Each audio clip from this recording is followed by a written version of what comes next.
Following their exit from the playoffs last year, the Uni-Lions utilized the posting fee received for Lin Onco to reinvest heavily in their foreign player resources this offseason. Shadar. They successfully retained veteran aces Brock and Steven and also brought in two highly intriguing new foreign pitchers. Both are under 30, have MLB experience, and crucially, share a history in the KBO. This mirrors the trajectory of the Lions' former ace, Felix, who thrived in Taiwan after spending 3 years in the KBO. The question now is, what can we expect from their new signings, Jordan and Denis Reyes? Let's start with Jordan. He is a 27-year-old right-hander from Canada, standing at 196 centimeters. His nationality, age, and height immediately bring to mind Brock when he first arrived in Taiwan. However, Jordan's pedigree is arguably more illustrious. He was once a high-priority prospect in the Twins organization. Shadar. Before the pandemic, he posted spectacular numbers in the lower minor leagues, quickly becoming the rotation ace in High A at just 20 years old, where he racked up 96 strikeouts over 73 innings. This earned him a spot on the top 100 prospect lists and the Twins' 40-man roster to protect him from the Rule 5 draft. Yet, as he ascended to higher levels, Jordan faced significant setbacks. First, a lingering knee issue, which he pitched through despite the discomfort. Skada. This instability disrupted his mechanics, causing his velocity to plummet and leading to him being hammered in AAA. His first AAA report card was brutal, 21 starts without a win and a horrific 7.39 ERA. The following year brought actual misfortune when he suffered a fractured jaw after being assaulted by an unknown assailant on the street. These injuries and setbacks severely delayed his MLB debut until June 18, 2023. By then, his role had shifted from starter to long reliever, tasked with eating up innings. While his 2023 MLB ERA Plus was exactly 100 over 18 appearances, the advanced metrics were less flattering. He surrendered 5 home runs and issued 12 walks over just 24.1 innings.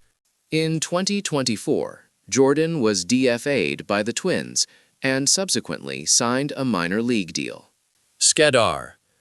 After struggling in the bullpen with a 5.60 ERA over 24 appearances, he sought a mid-season change, heading to the KBO to join the Doosan Bears on a $250,000 contract. Skadar. Despite pitching as a reliever in AAA, he was thrust back into a starting role in Korea. His biggest hurdle, sustainability, remained. In 11 starts for the Bears, he never pitched past the 6th inning và logged only 3 quality starts, frequently exiting before the 5th. He was not retained for the next season.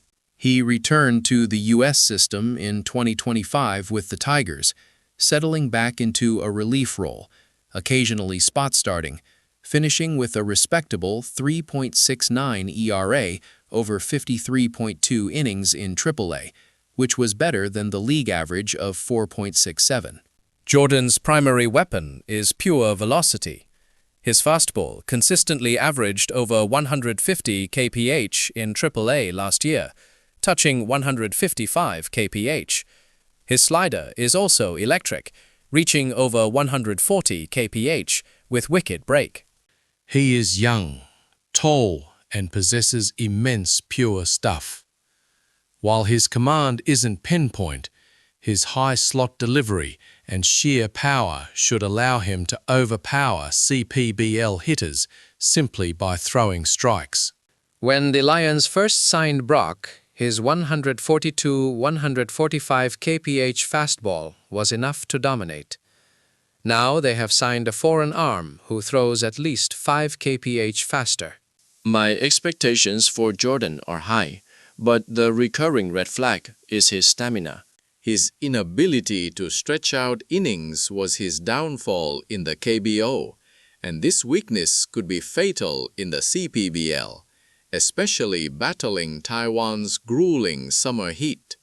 Given the Lions' rotation challenges, especially after losing their native ace, Uni-Lions is clearly counting on Jordan to stabilize a starting spot. The question is whether he can maintain the volume required. Next, we look at the recently announced signing, Denny Reyes, or Lion Reyes. The 29-year-old Dominican is also tall at 193 centimeters and has been in the U.S. system since he was 18, starting with the Red Sox. Shadar. Unlike Jordan, Reyes is not a fireballer. He is a control specialist. His minor league data is staggering. Over 8 seasons and 688 innings, his walks per 9 innings was an elite 1.6. After stalling in Double-A with Boston, he broke through with the Orioles in 2022, eventually getting a call-up and even a dramatic MLB start against his former team, the Red Sox. Reyes bounced between Triple-A and the majors in 2023 with the Mets. After the season, he made his first foray into Asian baseball, joining the Samsung Lions in the KBO in 2024 to replace the aging Buchanan. His contract was substantial, guaranteeing $500,000 with incentives reaching $800,000. In his first KBO season, Reyes was a mainstay, perfectly translating his elite control. Shedar. He finished the year with 11 wins and a 3.81 ERA, well below the KBO average of 4.91. More impressively, he was stellar in the playoffs, posting 3 wins and a 0.44 ERA, key to Samsung's run to the Korean series. Shedar. Tragically, his performance plummeted.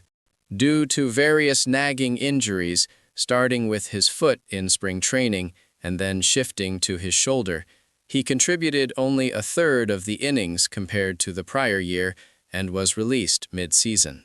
He tearfully said goodbye to Korean fans, expressing deep regret over his poor showing. Skidar.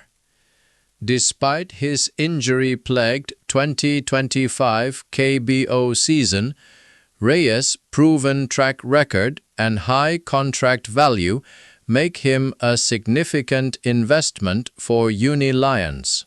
Setting aside the health concerns, I believe Reyes is perfectly suited for the CPBL. While his fastball velocity is less than Jordan's, it is plenty for Taiwan.